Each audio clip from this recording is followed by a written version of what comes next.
87-page motion in Parliament on Tuesday to impeach Gachagua, accusing him of stirring ethnic hatred, undermining the government and amassing a large and unexplained property portfolio. While pundits say that about the political outcome, while they're worried about what's happening in the East African country, Gachagua says this is a motion to discredit him and terminate his political career. It's worth noting that this comes after the Gen Z's protest that took place in August this year, and that brought major changes in the government of President William Ruto. Ladies and gentlemen, what could be behind these impeachments in the East African nation? That is our center of focus in the course of today's edition of Talking Points. You're welcome on board. Stay with us.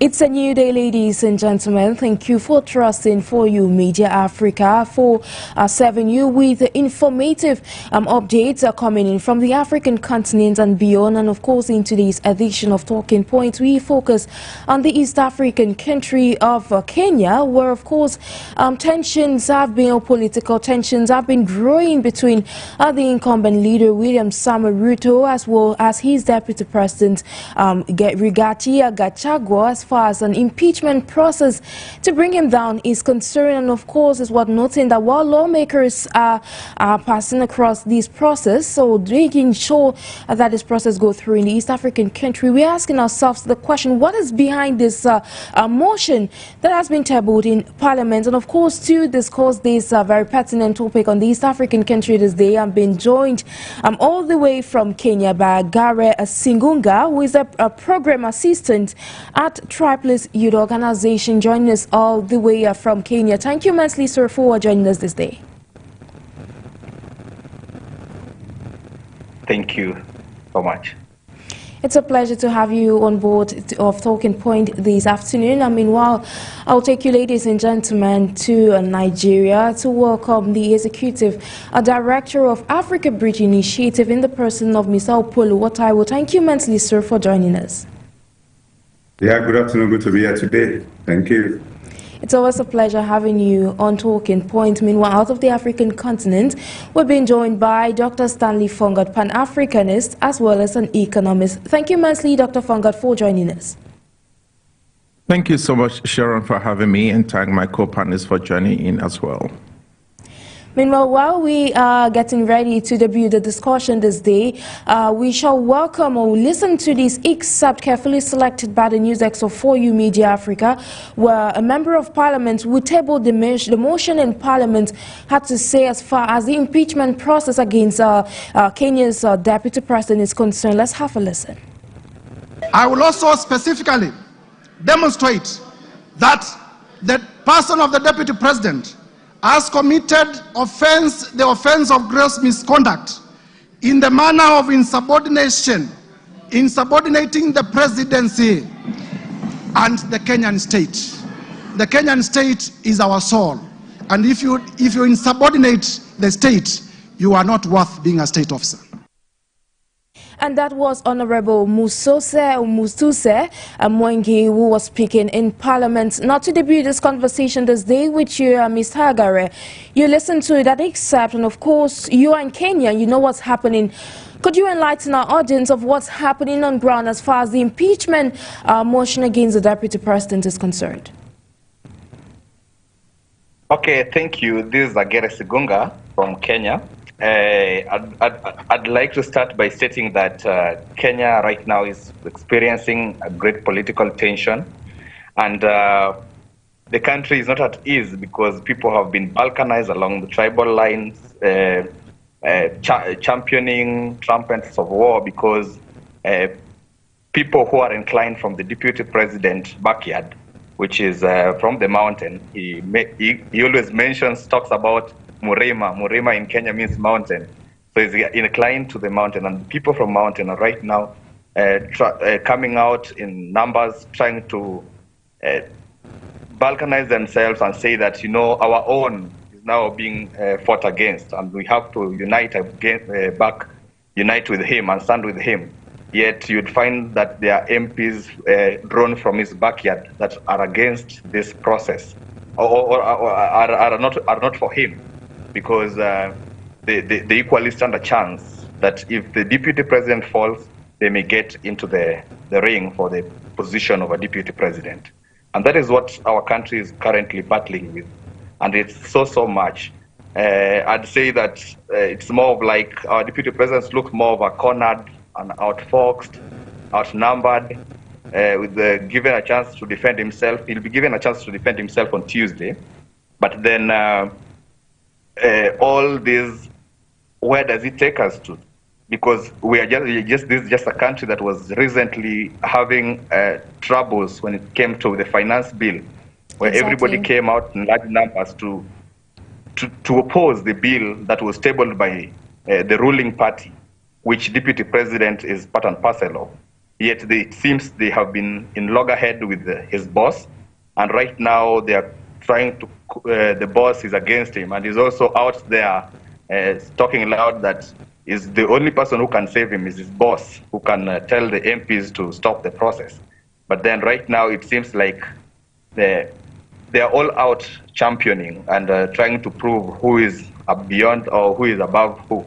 So that is a process that you are seeing in Kenya. When you see the motion that is being tabled, it's much. If there are almost like 11 points that have been grounds for impeachment of the deputy president of Kenya. Yeah, thank you. Thank you to Mr. AGERE. Now to proceed with you, Mr. OPEOLUWA. Given what's happening in Kenya as of now, is not the first time, and of course this should be historical in the country. But then when you look at other African countries, you notice that there always is tensions, political tensions that do exist between political figures. How do you address, if you were a stakeholder, how would you advise African leaders to address this problem so it doesn't escalate like what we're seeing as of now of an impeachment motion in Parliament, or like what's happening in Kenya? All right, that's thank you for that question. The political gap in the Kenya is not particular to Kenya alone. We have challenges also in Nigeria, and we also have challenges in other parts of Africa. Now, one thing we must understand is that two things are involved. Whenever there is political dexterity and sagacity within a system, on one hand, we look at what transpired within the environment. On another hand, we also look at what transpired outside the environment. Within the environment of Kenya, we have seen a man of Rigathi as the deputy president of Kenya, a man that speaks truth to power, a man that is bold, a man that is blunt. But yet, don't also forget on the other hand, whenever you are working within a glass house, you are not permitted to play with stones. Those are some of the readings around political arena. So being blunt, being bold, within a non-structured political space, then there's bound to be a challenge. There's bound to be what? There's bound to be challenge. And where is the challenge taking place? Just like we have in Nigeria. When you are a member of a ruling party, not an opposition party. The ruling party in Nigeria as of today is All Progressive Congress, that is APC. And one of the major opposition party in Nigeria is Labour Party. So if we are currently working with APC, that is a ruling party, you are not permitted, within a political space, you are not permitted to speak against your party. It is an unwritten law within political space. So it is only those who are outside the political arena that will be happy with whatever you are saying, that you are speaking truth to the power. But don't forget, because you live in a glass house, you are not permitted to be playing with stones, not to talk of throwing a stone.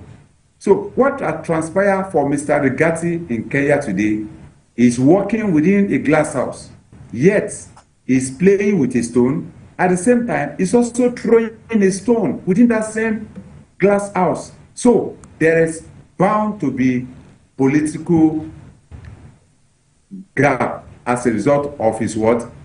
Mouth speaking within the space. And that shows us that whenever you are going to an equity, he who goes to equity must what? Must come with a clean hand. But it's unfortunate. The African political system, when you come to equity, you are not permitted to come with a clean hand. That is the challenge we are having. So for Rigathi, the problem is facing, the problem within the impeachment process within Kenya is not new to the African leaders. And also, don't also forget that when you are in power, for someone like Rigathi, who has been in power since 2017, working with Ruto, working with Uhuru Kenyatta, all this while, and he has also been speaking against Kenyatta, even when he was campaigning in 2017 and even in 2022. So all of those accumulation is now working against him as of today. So for this particular chapter, we must understand that he who comes to equity, number one, must come with a clean hand. Number two, if you are working in a glass house, you are not permitted to do what? To play with stone. Neither you are permitted to throw a stone. Thank you. Thank you so much, Ms. OPEOLUWA. Proceeding with you, Dr. Stanley FONGOD, from a Pan-African point of view, your co-panelists cited that there are 11 points that are labeled out against the Deputy President, which I'm looking at right now. And one of them, which is the first, is that he is being accused of having significantly undermined state unity or national unity, as well as the peaceful coexistence of Kenyans in diverse communities. Now, from a political or some sort of Pan-African point of view, how would you approach what's happening in this African country?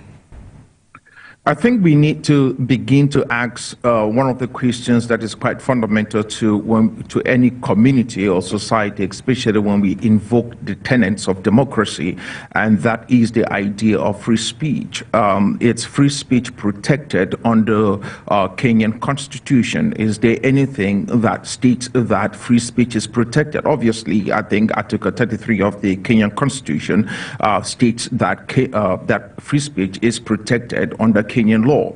The problem is that it goes further to say that there are limitations to the free speech. So if you go out and you're inciting violence, then that is no longer a protected speech. Or if you say anything that brings about, some kind of pain, disunity in the community, in the society, that is no longer called free speech. But the problem is, especially when it comes to hate speech and whatnot, the problem I have is, how do you define hate speech? All right, because what might be hateful to you might not be what is hateful to me. So we are at the crossroads, as an emerging democracy on the continent of Africa, whatever that means, where we are trying to be able to make sure that we can have people in the public arena that have conversations that are somewhat quite insightful. It is not possible for me to think freely if I do not have the capacity to offend you. If I'm going to be able to think freely, there's always that tendency that somewhat in my process or in my thought process, I might say something that is quite insightful, but that is the liberty I have if I have to think. And if I cannot think, then I am not able to communicate fully or express that which I feel in the most coherent manner possible, so that each and every one of us can be able to come to some kind of a consensus as to what is it that is brewing within me. I need us to have diversity of thoughts on the African continent. So this whole entire notion that we can just get out and impeach somebody because what the person is saying we don't like it, I think that there is a problem to that. We have to be able to allow people in the public arena, in the public space, to say what they have to say, and to say it with the conviction that they have, so that we can be able to take that, not because they are saying something that is totally aberrant to us, but because they are saying something that might be meaningful. If we have diversity of thought, it is within that diversity of thoughts that a greater thought emerges that we all as a society can benefit from it. But the idea that we can just, say freedom of speech is a problem, you can say that, you can say that, if you say that, that's too much. If you say this, then you're basically inciting violence. If you say this is considered hate speech, that's where I have a problem, so far as the situation that is taking place in Kenya is concerned. There are other issues that has been tabled. I'm sure we'll dive deep into those, but I think that we have to be able to be a little bit careful, when it comes to the notion of free speech. Free speech has to be free speech, all right? And you have to allow people to express what they have to say, and then within the structure, the stronger ideas should be able to emerge and become the most dominant ideas. If you stop people from talking, that in itself is no longer democratic. And I think that, those are the trade-offs that we have so far as democracy is concerned. Allow people to express their views. That, to me, is very important. What is going on in Kenya is a little bit complicated. I'm sure as we dive deep further, we get into this further, we might be able to see some of those other discrepancies and places where free speech is no longer protected. But I think that we really must be able to allow people. We cannot just impeach people, because they send out a tweet. We cannot just impeach people because we don't like the way they talk. We can, impeach somebody from power because we absolutely do not like the way they say the things that they say. I'm more concerned about the truth. I'm more concerned about the substance of what they're saying, not how they say it. That to me is totally irrelevant. And that also means that we need to build up a culture, build up our communities to be at a certain level where we understand that what is free speech might not be ethnically acceptable. And I say this because we have this culture on the African continent of respect, which is good. That's who we are as a people. Those are traditions, those are our values, those are our norms. I get it. But at some particular point in time, if we have to be able to decide to move to the next level, if we are thinking about building a robust society on the African continent, we must do so understanding that free speech must be what we stand for. We cannot stand for, free speech that is heavily controlled or stunted. That's not free speech at all. Exactly, and the African continent should advocate more for that. And of course, it's in line with one of the motions that stated that he is being accused of inciting or making such insightful utterances against some people of the public. But all the same, now to proceed with you, AGERE, you listened to your co-panelists, and from a different point of view, we have the Deputy President Gachagua that had stated that he believes that this motion is founded on falsehoods, outright lies, deceit, misrepresentation, as well as the suppression of material facts, which he stated had been peddled to the public. Now, we saw the Gen Z protests that happened in Kenya in August this year, and of course, these Deputy President has been aligned with the Gen Z protests that took place, given that after the protests, we saw William Ruto that was being called by the population to be able to take some stringent measures within his government, which saw him actually say revamping his government, and this has reduced the powers of the Deputy President. Do you share the same opinion as DP Gachagua? I may not share the same opinion, but for a start, I'd like to say that we really have to understand the background or the basis where Kenya as a country came from. Okay.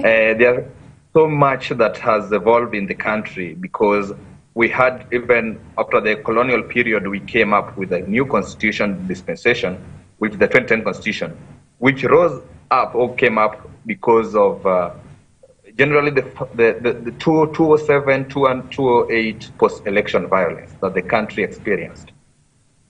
And it is traumatic to a certain extent because ethnic tensions is something that is great within our country. We are a country with diverse ethnic groups Exactly. of our 42 communities.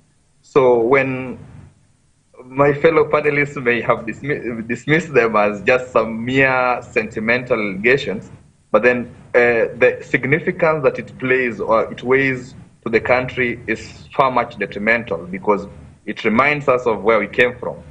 And just because of that, I'd say we've experienced a teething problem. We've experienced a teething problem, and so we need to be on the dental watch as a country. And that is really what even formed commissions like the National Cohesion and Integration Commission that has always been keen on checking the language that we use. However much there's the freedom of speech, but then to what extent do we practice that? To an extent that it may not infringe or it may not lead to an escalation of a similar experience that the country had undergone before, because we may not also like to go there. I'd say that, Mr. Gachagua, I'd say that also that you cannot run a nation on the basis of giving pride of place to primordial ethnic instincts, because that is one major thing that we are battling with. Mr. Gachagua may have portrayed himself, yes, as an honest man. That is how he calls himself. He calls himself as the truthful man, and in our country. And in this outfit, they are all the same. They're all cut from the same cloth. And the country, however much, if you listen to the people in the public, we are all like, they all need to go. If Gachagua goes, not if, even if, they're all supposed to go, because that is what our country is fighting against. The finance bill that they did not listen to the public.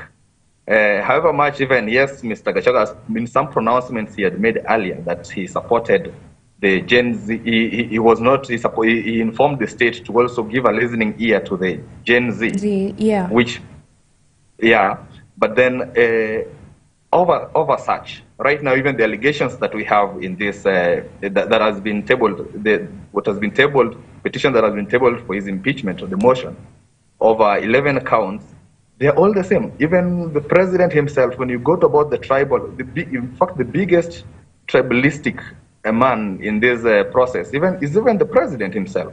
Because go to any parastatal, take a list of any parastatal, you'd merely find that the board or the chair of any parastatal is drawn from his ethnic society.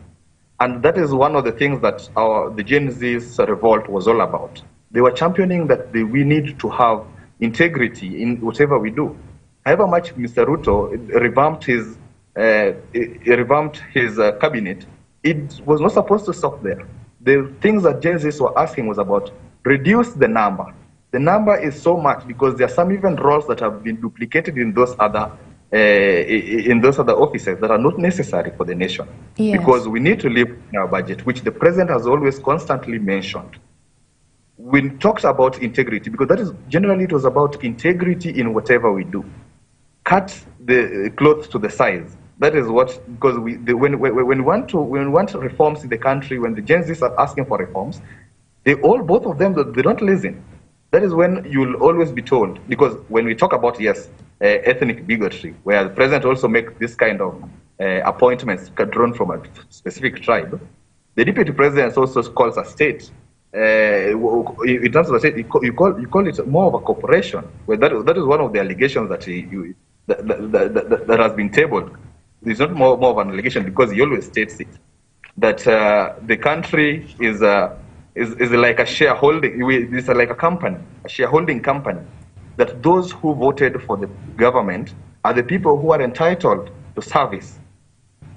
And so that the others wait for another tenure. When there are some clips that you'll see going live, that yes, others to wait for their tenure, for the next election, general election, which is 2007, to make their bid again. So if they vote then the government of the day that will rule, then this is when their request will be served. Or you serve those people first before you go into there. And this is a pronouncement of somebody who is a co-principal or a deputy president, the status of a deputy president. Where are we leading as a nation? Those are the questions that we need to ask ourselves. When you talk about shareholding, like a voter, is it like a shareholder? So if you voted the government first, then those communities are served first, so that the remainder are the ones that maybe you consider the other communities that did not vote. So where are we leading as a nation? That is the questions that we still ask ourselves.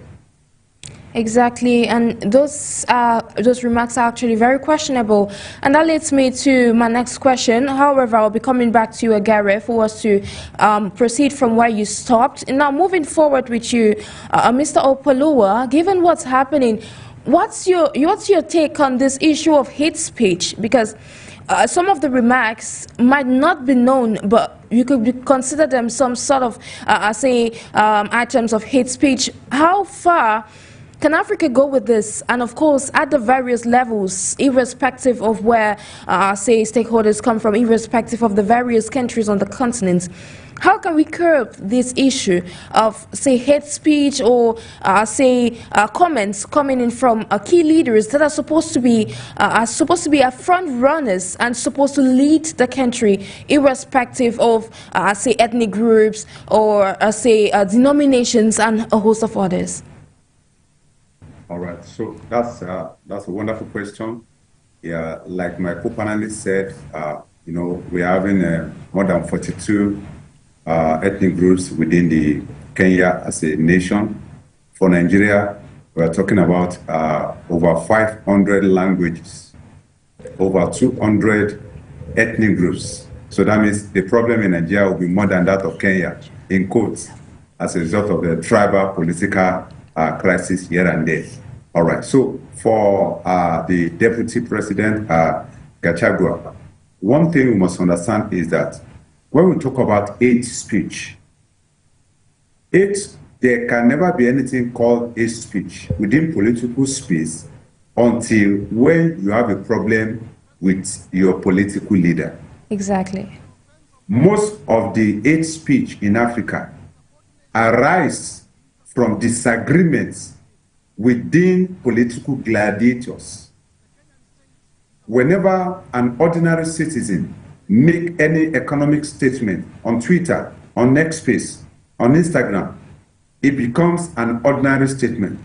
But when it's coming from a man who is having political challenge with his godfather or a mentor, in quotes, then it translates from being an ordinary statement to a what? A political hate speech. All right. Now, one thing we must understand in the characteristics of the African democracy is that democracy is the government of the people, by the people, and for the people. But unfortunately, in Africa, our own definition is government of the few, by the few, and for everybody. So those few determine what is freedom of speech. Those few gladiators also determine what is what? Hate speech. So in the political quagmire of Gachagua, we understand is that what he has said couldn't have become a problem, assuming he's on the same page with his what? With the president. But because he's not on the same page with the president, it will become a what? An hate speech. And when we talk about speech in the African context, we are saying that in African context, there's freedom of information, all right? But we must also understand, like the political analysts will say, that freedom of speech is ascertained. But when you make a speech, your freedom might not be guaranteed after making that speech.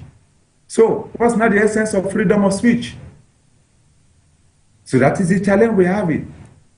And we must also understand that when you are speaking to power, it is either you understand the legality of what you are saying or you understand the technicalities.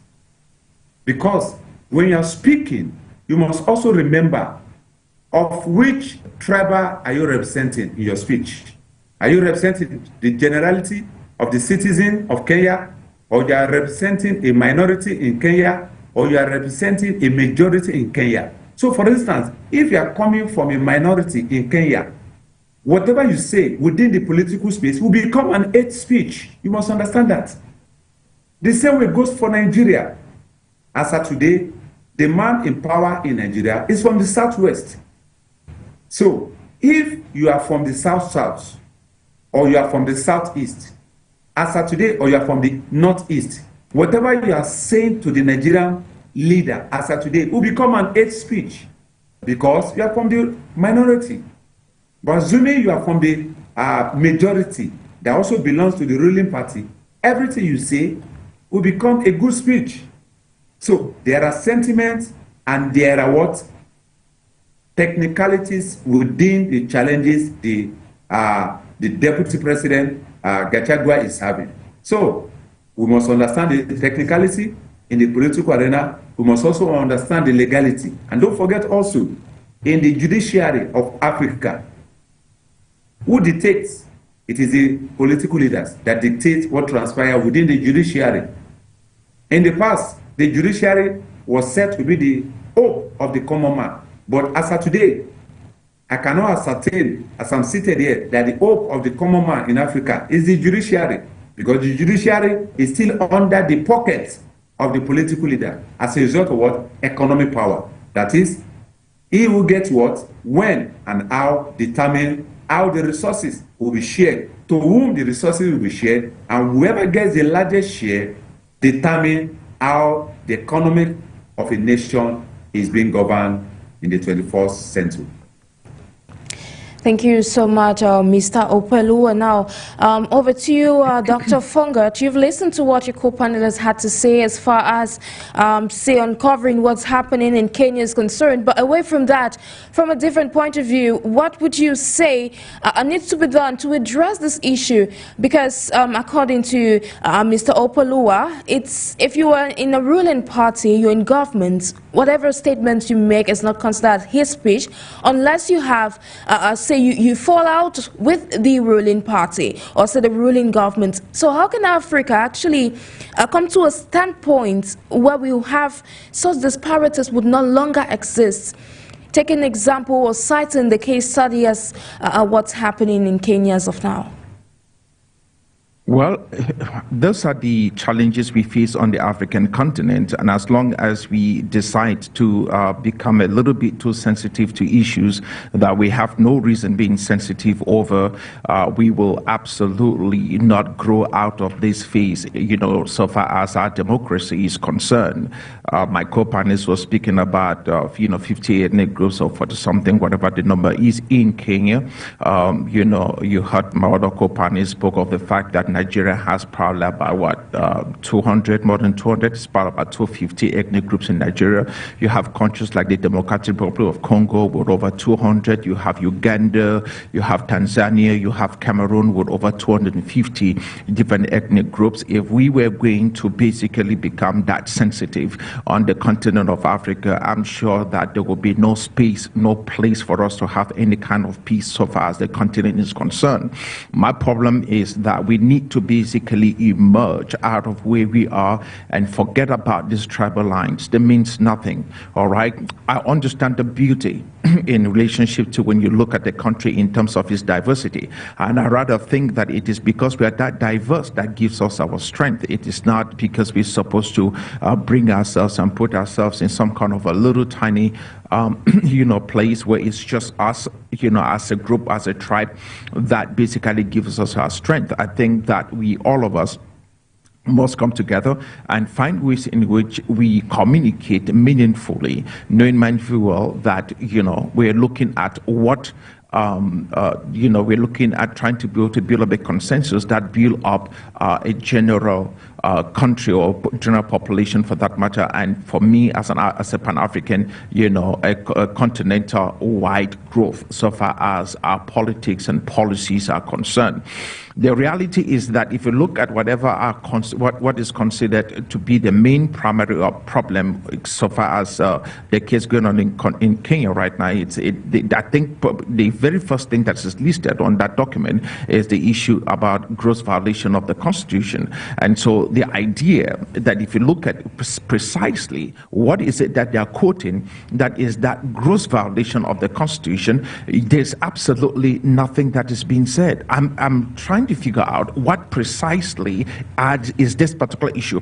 You can state a particular law. You can basically say the Constitution says this, especially which the article that is cited, which is Article 10.2. You can say whatever you want to say, but the reality is this: just because you have an outcome that you're trying to get to does not mean that whatever you're stating in relationship to the causation of the outcome that you're trying to achieve does not congeal. It's not jiving. The two is, we say out here that the math is not mathing. So in other words, you have an objective and you're creating a scenario to end up with the objective.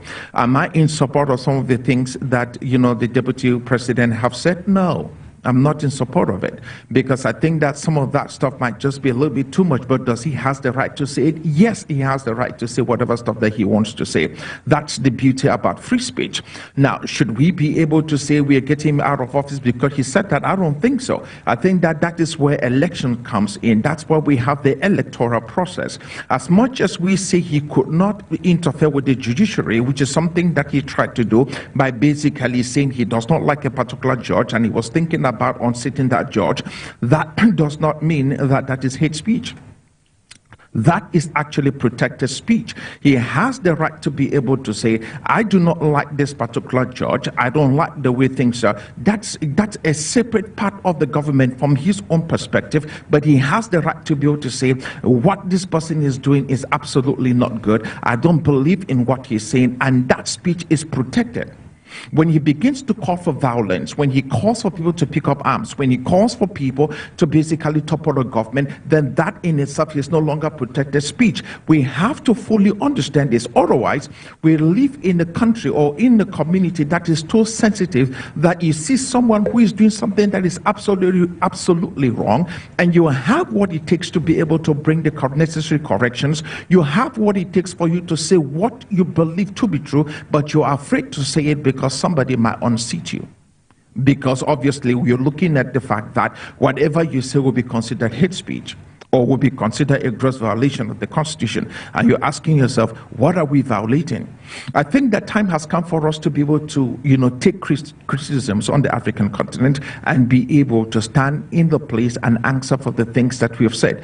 If you're asking me where do we go from here, I think that we need to grow as a culture, we need to grow as a society, we need to understand that when it comes to public discourse in the public arena that has the mandate to be able to push our countries forward, there is no place for us to basically, become that sensitive if you want to grow, because folks needs to be challenged. We know folks needs to challenge whatever premise that you stand on.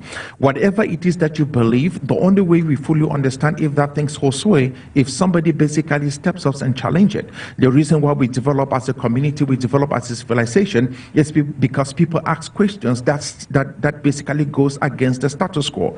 If you do not do that, then we will never be able to grow as a civilization. We need to be able to get into a place where we allow people to challenge that which we believe, to basically ask questions that are uncomfortable, to see things that makes us feel uncomfortable. But the reality is none of these things should be done in malice. They should be done because we are trying to find out the best course, for us to take as a nation, as a community, as a race, as a people. And I think that is the good thing that can come out of this. Number two, I think that in reality, with the diversity we have on the African continent in relationship to our ethnic groups, it is a strength, it is not a weakness. We must be able to embrace that and then understands that no matter what happens, there's one major objective. If all comes to shove, it's the reality is nobody cares which ethnic group you're coming from, where the guns start blazing. If there's some kind of a natural disaster or whatever stuff that may happen, nobody cares. We all come together as a nation, and that's the beauty of it. Let us fight to preserve our nation, and let us fight to do so by allowing people that we do not agree with to be able to say the things that might be uncomfortable, but if we can learn from it and then be able to steer this ship, in the right direction, that will be meaningful. Of course, the first interest should be taking the country forward, and definitely the African continent. Back to you, Magare SIGUNGA. You listened to what your co-pilot had to say with regards to what you stated earlier, and I'll be picking up from where you had stopped. We saw the deputy president that stated that he mentioned that this motion could be a move to discredit him and end or terminate his political career, while citing that this could have been politically motivated. We saw the key role that he played in the August 2022 elections, presidential elections in Kenya, given that he's from the Mount Kenya region. But away from that, aside being accused of inciting violence in relation to the Gen Z protests which took place in August this year, Away from that, do you believe that this could actually distort or some sort discredit him, lead to, say, this motion could actually tarnish his political career? And what are the chances that impeaching the deputy president is equally going to take down President William Samoei Ruto?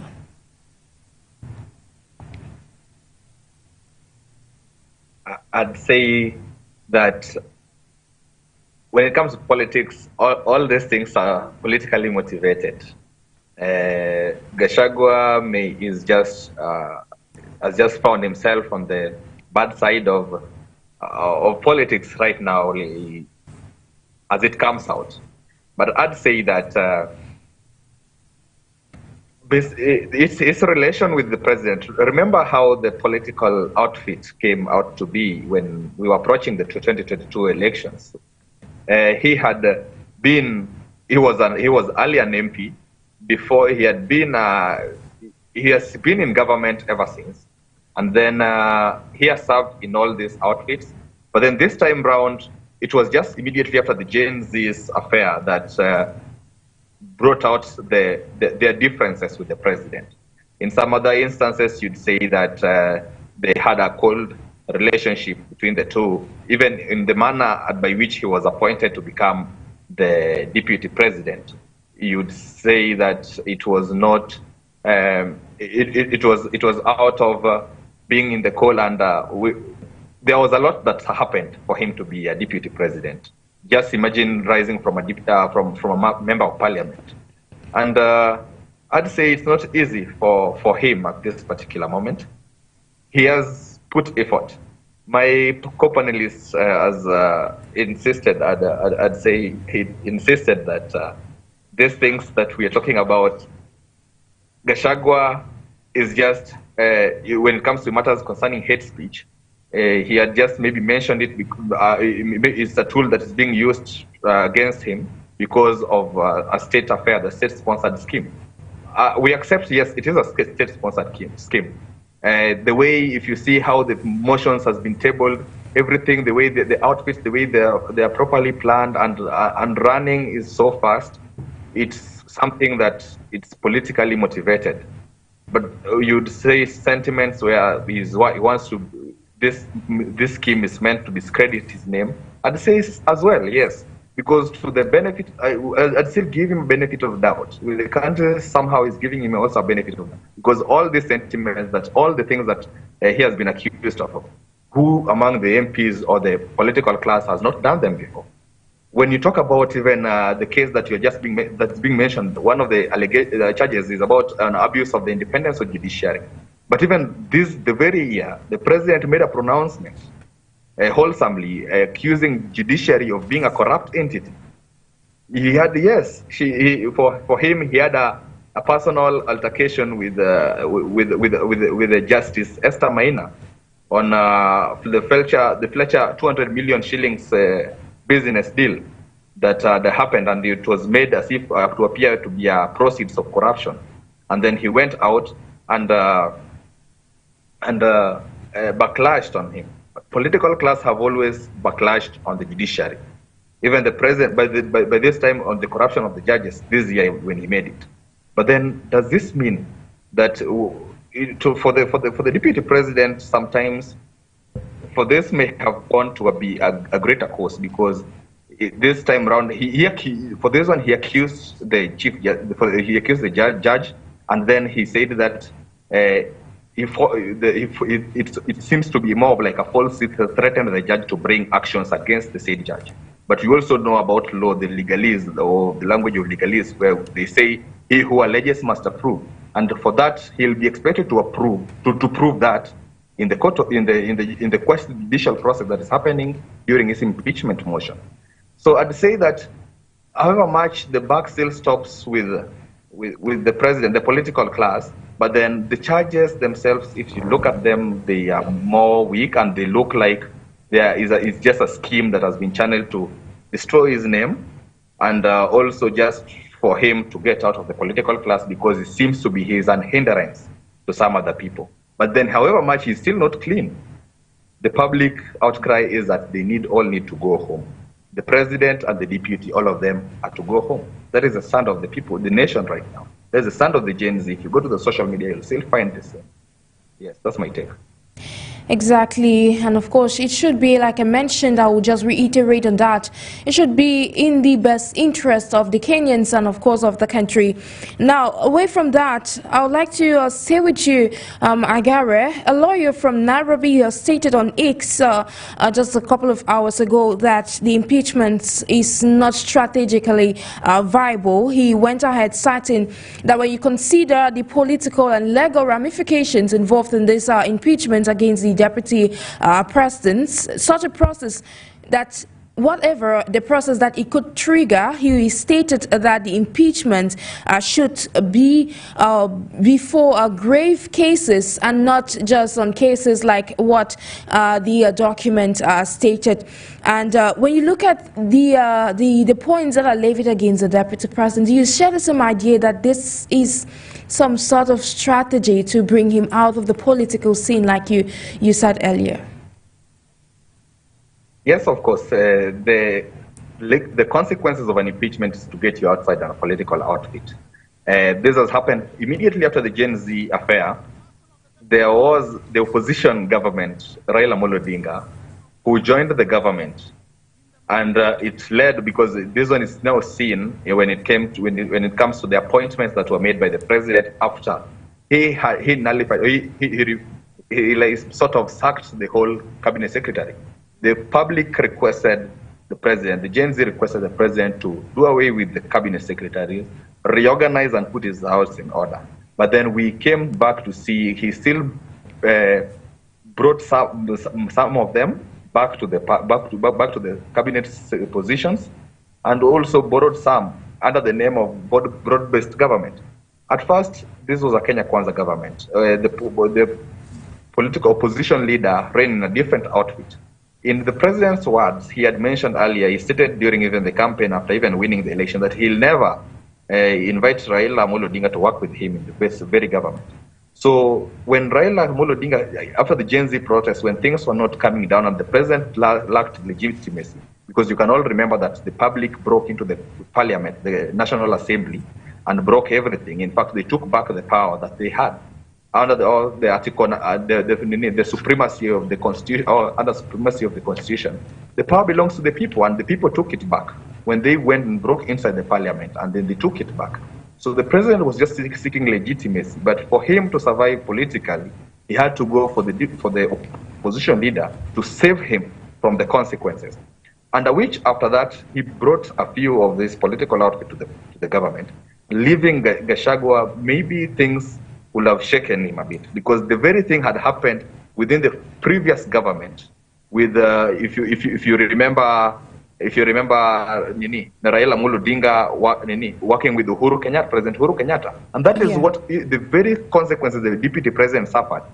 His Excellency President Ruto right now, he was a deputy president by then. Yes. So he had to run in different outfit because he was facing. It was made to leave the government. And that is a very consequence that the current deputy president is facing. And then that is why he's also out there asking the deputy president that when we were campaigning, you promised the public that your deputy shall not face the very humiliation that you went through. That you went through. You promised on during that you will treat your deputy with respect. But what is happening right now? So however much Gachagua is also right in this instance, when he says that you promised, this is what you promised. That is something that does not even need resources for you to agree on. But then why do you allow it to happen to me under your watch? Gachagua suffered, yes, we agree. When he was an MP contesting for this political seat, you remember there's a time that even the DCI was sent and he was taken out of his house naked in front of the family. And those were the humiliations he faced. So when it comes to this position, and then the promises that he was promised are not now working out, that is why they are fighting. But then in the past, people come together, and we always advise people to come together on the basis of unity to make the nation grow. The kind of rapprochement that we see between the dalliance of the president and the former opposition leader, leaving Gachagua outside the outfit, and now he becomes an hour target, he feels more it is a scheme to make it to derail him, to make him look bad in this government. But then for him and the deputy, what we will say, this is just a loggerhead of two principals who are fighting over resources of the nation. It's not like there's something good that came out of the rapprochement between the opposition and the government. It's not like they're keeping this government on check. They're just part and parcel of this very ethnic stuff that is continuing in the nation. Yes. Thank you so much. And of course, that aligns with what he said, that they are sidelining him in the affairs of the country. Now, moving forward with you, Mr. OPEOLUWA, you can listen to what your co-panelist, AGERE SIGUNGA, had to say as far as updates in Kenya is concerned. But away from that, looking at the latest happenings in Kenya, since President Ruto actually returned back to Kenya from the United Nations General Assembly, he's yet to have made any single posts or yet any comments regarding the political tensions that are unfolding in his country. Could we tame that, or could we name that as a political strategy, or better still, like he's not disturbed by what's happening? AGERE was just saying earlier on that during Ruto's tenure as deputy president under the previous president Uhuru Kenyatta, he faced the same challenges while there as deputy president and was forced to leave the government, which was one of the reasons why he was able to ascend as a presidential candidate in 2022. Away from that, as of now, we are seeing the current deputy president that is facing equally challenges in the East African country. So this recent decision or a recent move by the president not to make any statements as far as the political tensions is concerned, what do you have to say about that?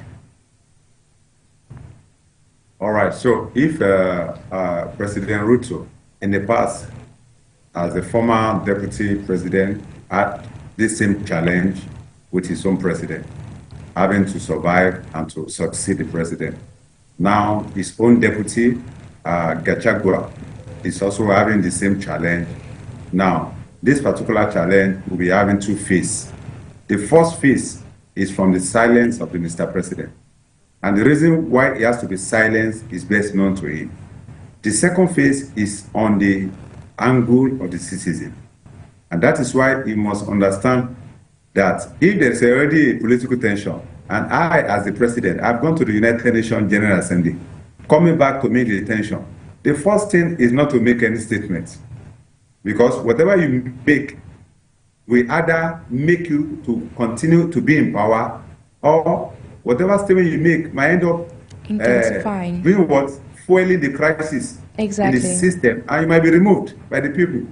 Because one thing you must understand that whenever there is a political tension within a country, the citizens are behind the tension. Because every noise in every political system is being fueled by the few, but the noise is being overheard everywhere by the majority of the people. So, as of today, whatever the president has to say has to be silent. He has to work, as of now, with the gods, because with what we're saying, the gods, with what we're saying now, the gods are not meant to be blamed. So, for him, he must understand that the president cannot say anything as of today.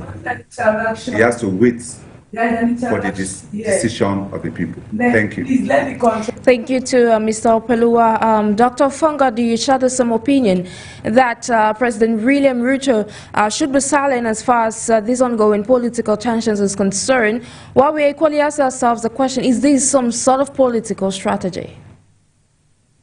Well, I don't know much about whatever political strategy that might be. What is quite disturbing is the fact that we have basically allowed a group of elite men who have come to power with the sole ambition of trying to become ruler and king over us, you know, at the expense of us trying to be able to find out how we can be able to build up a nation. So my point is, whatever he does, you know, that will be based upon whoever is advising him, and those who are in his political class will be able to tell him what is best for him and as a president, and what is best for his political career. What I'm trying to ask is, what would be the best interest of the Kenyans? What is it in the best interest of those who are protesting? What are they looking for? What is the idea behind all of this? Should there be a time when somebody steps up and actually speak what is truthful, rather than trying to be able to protect their political career? Should there be a time when men used to be men, where people would stand up and say, this is the truth about what is going on, and then will stand for the truth, rather than trying to be able to find out whatever is political expedient for them? I think that those are the issues that we are facing, not just in Kenya, but across the continent as well. That if you have someone who is in power, and I think that, one of the allegations was the fact that he was insubordinate, to the president, which is quite amazing. And what that means is, if the president sees something that is, not to be true, you need to be able to stand up and say, maybe this thing that you're saying is not true. If there are policies that needs to be enacted that will bring about gross economic depression, then you need to be able to step up and say, based upon my economic ideas, based upon what I believe, based upon the general consensus in the academic community, or concerning A, B, C, D, whatever are the policies, this might be the issues that we face, this might be the outcome. We need to be able to be in that environment where these conversations are taking place. So if the president chooses to keep quiet, I think he has the right to do so. He's also exercising his freedom of speech, but so far as I'm concerned, him talking and being quiet has to be strongly rooted in what is good for the Kenyan people, not what is good for his own political career. Because if he's trying to protect his political career, that is cowardice, that is cowardness, that is just stupid, that is absolutely disgraceful, because the interests of the Kenyan people must trump whatever political ambitions that he has. Thank you so much, Dr. FONGOD. Back to you, AGERE. You listen to Dr. FONGOD, but away from that, you're in Kenya, and of course it's often said in politics or political science, so to say, that silence is equally an answer. With the actions of President William Ruto, would you say that that is the best way to go about the political tensions in the country?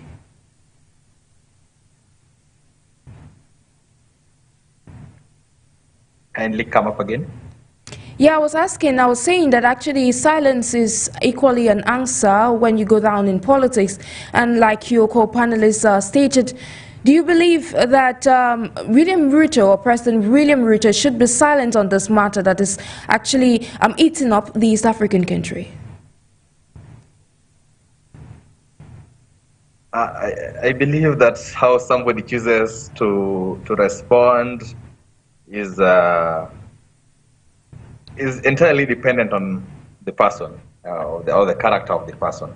You remember very well, even during the Gen Z protest, yes, a question was asked by the president about a child that a shooting process that happened in the country, and then the question that that was asked that is like about if the child, if that act, what does he say about what happened to that child? And the question that our president asked was, is the child dead? Are you able to get the kind of a character we are dealing with in this country as Gen Z? Yes. We are really suffering in the extent of this, of the president, I'd say so. He has proved to be a cold-hearted person, and such tendencies are quite familiar when you talk to such a president of such a character. Yeah. So I'd say that. Okay. Yeah, please proceed. He may have chose to let. Yeah, and his friends, the people who are close to him, are speaking. I'd say that maybe all these things may also have been a challenge, because you remember when the president made a pronouncement on the eve, not on the eve, but on the very 26th, when the Kenyans breached the parliament and took back the power, the deputy president, after the president made a public statement on a media, on a Yes. presser, the deputy president also called a similar one while he was in Mombasa, and made different pronouncements blaming the National Intelligence Service. So all these things is a very difficult scheme to understand, because even the freedom of speech is there, yes, and it should, but then it's also limited because there are some kind of information when you are sitting at the Security Council, because the Deputy President is one of the people who sits at the Security Council of the nation. There are some things that I believe you'd be required to keep mum.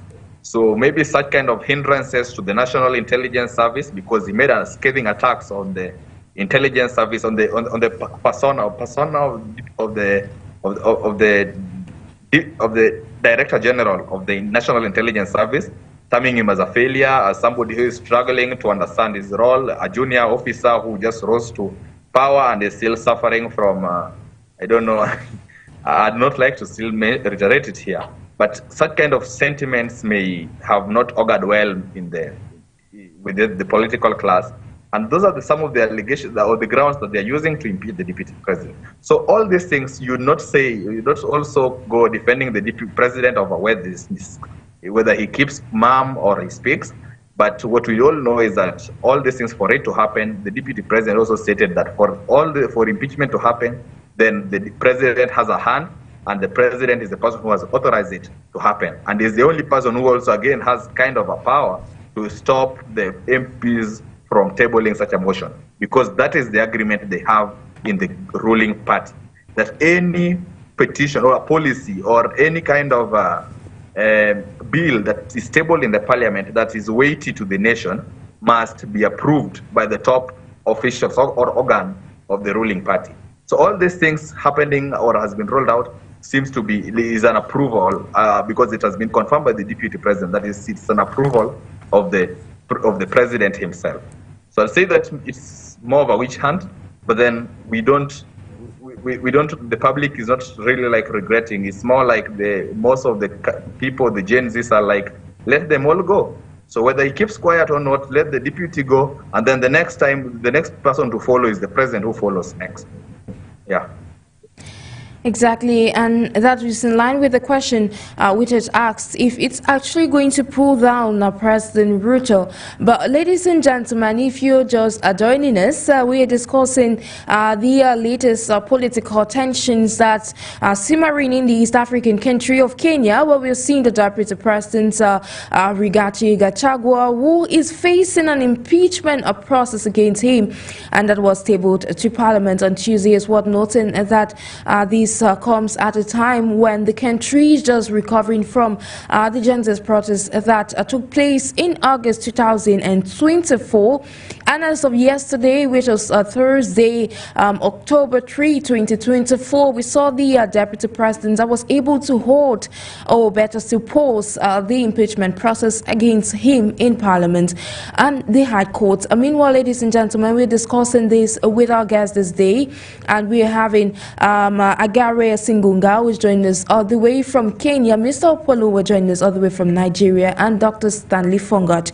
Now, proceeding with you, Mr. OPEOLUWA, in the course of today's edition of Talking Point, the Deputy President, initially, before he became the Deputy President or second in command of Kenya, he had some corruption charges that we weighing against him, but once he became a Deputy President, his charges were being dropped down. According to AGERE, the Deputy President before now had equally been a member of Parliament and had worked closely with the previous regimes. Now, with these with this information, do you believe, looking at other African countries where we've seen key figures in power having or being tied to allegations of corruption charges, how do you think, what is the way forward, or how should African countries address this problem of corruption, which is sometimes affiliated to those in government?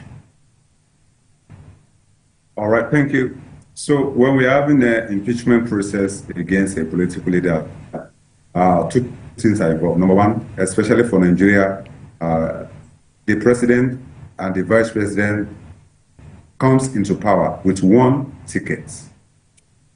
And both of them have political immunity. So what does that mean? It's only impeachment process that can take them out of power. Whatever allegation you have against them, we have to wait in quotes until they finish their tenure. All right. So, in the case of Kenya, Gachagua, of Kenya, the president and the deputy president is not on the same page. Mr. Andrew. There has been allegations against him in the past. Can we private chat to you? We have some questions that we can talk on now. If those allegations are not reoccurring, so that means that we have to understand that those allegations are not coming up now. The major allegation now is insubordination. So when we talk about insubordination, is that a civil case or a criminal case? That's another thing we have to look at. So as of today, insubordination is still a civil case. So it can be argued in the court of law. And how do we even determine insubordination? The only person that can claim whether there was actual action of insubordination is the president. But apparently the president is not talking as of today. So the only person that can be speaking is Mr. President. And Mr. President has decided to follow the ways of the gods because the gods are not meant to be blamed. Mr. Anderson. So let the impeachment process continue while he continues to defend himself. Thank you so much, Mr. OPEOLUWA. And staying with you, do you believe that this impeachment process could actually, say, affect the political terrain in the country, given that this has sprouted some sort of political tensions between President Ruto and his deputy president? The tension will continue as long as the process continues. All right. So, and it's not the fault of the citizen, because the citizen will be divided based on this tension. Okay. And because there are two leaders, some already supporting the president, some will supporting the deputy president. And that means that there will be a lot of political permutation and calculations within the system. And this will continue to divide the system. So, Mr. President himself will need to speak as a matter of urgency in order for him to continue to run the government seamlessly and successfully going forward. Thank you so much, Mr. OPEOLUWA TAIWO, Executive Director at the Africa Bridge Initiative, will join us all the way from Nigeria. Now, to proceed with you, back with you, AGERE SIGUNGA, the Programs Assistant at the TRIBELESS Youth Organization in Nairobi. Away from what I was asking your co-panelists, do you also believe that this could tense the political terrain? And, of course, is there a possibility that the powers of the deputy president can be limited? Because if we're having these issues because he had to say things that he wasn't meant to say according to the document. So is there a possibility that his powers can actually be limited? Because as of now, we're seeing the Interior Secretary that is actually filling in on some of the things that the deputy president was supposed to do, given that he is facing this impeachment motion. I'd say that, you know, the functions of a deputy president, generally a deputy is subordinate. Mostly they tend to perform duties assigned and maybe a few that are in their purview. But then it's more of stepping in role. So even if another person steps in, it really may not be constitutional, but you'll still find out that, you know, delegating a duty, being delegated a duty, some duties can be delegated to anybody. During President Ruto's tenure, there's also another CS that was delegated, almost all the similar roles that is happening to deputy president right now. So I'd say that his powers are not limited because his work generally is about stepping in. Maybe when it comes to chairing cabinet meetings, which the president can also do, it may not still be that much to lose. But then when it comes to the tension in the nation, a rift yes will be created, and I'd say that it's somehow created because you'd feel like when the motions was being signed, it requires a number of signatures for you to table for the motion to go to sail through. Exactly. And it requires like a third of the votes. Yeah, almost about 117 voters. But then, even generally in the political class, you'd still find out that there are people who, their Senate, the MPs that signed the petition that was tabled, they signed the motion that was tabled, but then right now they are taking back their words. They are trying to go back to the site community and they are like, no, I have to listen to my people and my people are against this. So meaning that, why is it that, why did they sign it agreeing with them? Okay, yes, you can sign. That is not a problem. You just want to hear what has been tabled. That is the meaning of signing a motion. But then when you go back to your community, when you had even made earlier pronouncements that you are in support of the motion, and then right now you're against those similar sentiments that you had made earlier, and then you are saying that you've had the community, you've had the ground. So what impact does it have on these MPs or the elected seats? The MPs that we have, however much we call them MPs, because you know we lost hope and faith in them. They are doing merely nothing. They are more of like legitimate after the nation went and broke into the parliament and rendered them more of like not useful to the nation. I'd say that there is an impact, there is an influence, and the elections. Remember, elections in Kenya are more. We may define it in terms of democracy that was being defined here as a rule of, I don't know, majority or who. But we'd say that we were given elections in Kenya, which are periodic every 5 years. But then it's more of like ethnic balkanization, where we always tend to compare which tribal ethnic combined with another tribal outfit are majority or larger than this other political outfit, and then the tribal outfit combined with another. That is generally where Mr. Ruto who happens to come from the Rift Valley, where they have the Kalenjin as a community, and also Gachagua, who also says that no, you got the presidency because I gave you the Kikuyu community. So there's a rift because the two generally, if you check in terms of voting patterns, they were the people who they dominated when it comes to voting. Yeah. So it's creating tension within the society. And right now, because we were conducting public participation today in different counties, you'd see where people fighting and the allegations that comes out of those public participation, and it can tell you that within time it may escalate, and it's such kind of things need to be de-escalated. And that is why when we mention that some sentiments, however much you have the freedom of speech, you don't need to go towards that extent, is because it hinders much to our nation as a country. There's a place that we don't want to go back to. And I'd say that right now, because we always say that not one size fits all. We may be 42 communities. Nigeria, as you say, has been 150 or 500 something. But then our problems remains to be our problems. And when we talk about ethnic division, it is so deeply entrenched in our nation that anything light can trigger the nation into a certain trajectory that you may not want.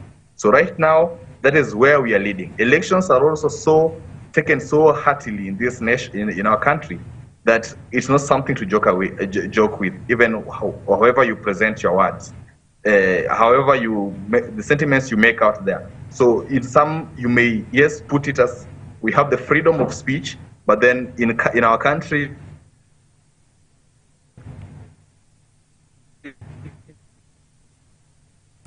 Thank you so much, AGERE. Now to proceed with you on to Mr. OPEOLUWA, away from what's happening in Kenya, what would you advise as suggestions as far as such rich or political tensions in Kenya and elsewhere within the continent is concerned? What should be the way forward? So for the leadership crisis in Africa, when we talk about the way forward, we are looking at objectivity above subjectivity. We are looking at sustainability above tribal politics. We are looking at integration above what? Religious bigotries. Now, when we talk about leadership in Africa, we must first and foremost ascertain what are the rules guiding the dictates of the culture of Africans. The democracy of Europe cannot work in Africa. It is not the same environment. In Europe, when we talk about a younger person respecting an elder, it might be seamless, might not be seamless. But in Africa, it has to be seamless, whether you like it or not. So what does that mean? When you are in power, you must understand your political environment. The political environment of Africa is different from that of USA. It's different from that of Japan. So the way we run the democracy in Africa has to be different from that of USA. That is the way forward. We must not assume that we are all right when we are not all right. What are the dictates of our culture? What are the dictates of our religion? What are the dictates of different communities that are made up of different regions in Africa? We have the West, we have the East, we have the South. What are the dictates of each of the countries? All right, even in Nigeria, where I sit, the dictates of the culture of the Northerners is different from that of the people in the Southwest. The dictate of the culture of those in the South is different from our own culture. Those that comes from the Southeast is different from my own culture, where I come from the Southwest. So what does that mean? We are having different technicalities within the political space in Africa. And whenever we are making any political decision, we must have a way to carry along everyone within the political space. You cannot assume that because you are an Eastern man and you are in power, whatever you say, we all go well with everybody. No. Beyond technology, beyond innovation, what is the culture of Africa? What is the culture of the community in power? All right. So if the Southerners are in power, the kind of speech they will make might be alien to me. If the Northerners are in power, the kind of political decision they will make in power might be alien to me. So the question is, the political leaders in Africa, are we ready to galvanize all of these tribes together and make it a strength instead of making it a weakness? Because hundreds of thousands of communities, of religion, of languages within Africa is becoming a challenge. So African leaders must transform numerous community challenges, numerous ethnic challenges. They must convert it into what? Into their strength before making a sustainable political and economic decision for various countries of Africa. Thank you so much, Mr. OPEOLUWA. Just to remind our audience that you're watching us on 4U television, listening to us over the airways of FM 96.3, 4U Radio Africa. And of course, we're streaming live on our social media platforms of 4U Media Africa English. Meanwhile, to wrap up today's conversation around the latest happenings in Kenya, I'll direct this question to you, AGERE SIGUNGA, where with this slogan in mind, for the welfare of society and the just government of the people, in your opinion, what would you say is the way forward away from this Ruto Gachagua rift? A way forward for our nation is there are so many ways forward for such kind of an outfit, a challenge that we have in our nation. And I'd say that we have different levels of governance. We have the executive, that is the president, and all those in Kenya. Or we have also the legislature, which we have the MPs, members of parliament, of the National Assembly, and the Senate, which after this thing has been tabled and passed, the National Assembly will go to the Senate, because the Senate has the power to determine now, to determine if he's being impeached or not. And we have the judiciary, the judicial process. But we would like to be more keen on what our legislatures are doing. Is it economical in this instance? Because I know very well the country will spend billions of money for this process. The money that will even change hands in the first place will be in numbers. The ones that are even being used to conduct this public participation is also so much. We need to ask ourselves, is this the way to go? Is it of any economical importance to our nation? We need to, that is because these are the policy makers of our nation, the people who form the major backbone of this country. I would like to want Parliament to discuss our economic situation in our country, because we are experiencing harsh economic times in this country. They should also discuss, the lack of salary because or proper remuneration of different careers of the society. You've seen there also tantamount and a very, very big number of audience that currently is under a strike. Nationwide strike has so much after the Gen Z revolt.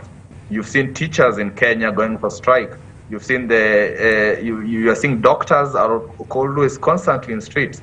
University lecturers and so many universities were closed for the past 1 month, and is when now they are resuming. Yet our academic calendar is into like almost a month into the time frame. Instead of them fighting about constituency development fund, which they should not even manage in the first place, them even right now discussing impeachment of a deputy president, which even on the grounds of UN, all the grounds that have been listed, may not weigh so much. Even if it weighs, yes, but then there's so much that hurts our country currently. They don't even have time to even fast track any petition, anything that is progressive. Look at the kind of health bill they are giving us in these different nations. I'm not talking about Kenya alone. There are so many in Africa. Right now, we are facing agricultural challenge. Yeah, Gary, I wouldn't want to cut you short, but you should be thinking of concluding already. We are at the end of today's edition. Yeah, yes. So I would like to say that we need to rise. I would like to encourage our leaders to rise beyond this petty politics and discuss things that are meaningful to our country. Thank you. Thank you too, ladies and gentlemen. That was AGERE SIGUNGA joining us all the way from Kenya. We equally had Mr. OPEOLUWA TAIWO, who joined us all the way from Nigeria. Gentlemen, thank you so much for taking our time to join us this day. Yeah, thank you for having me. God bless Africa.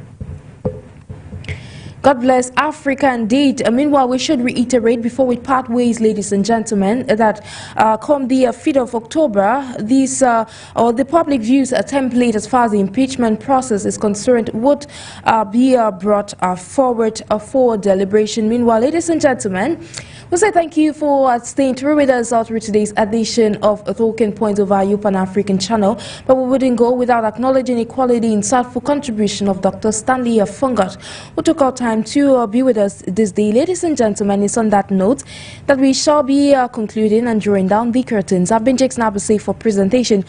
I wish you a great day in company of our numerous programs. Bye-bye.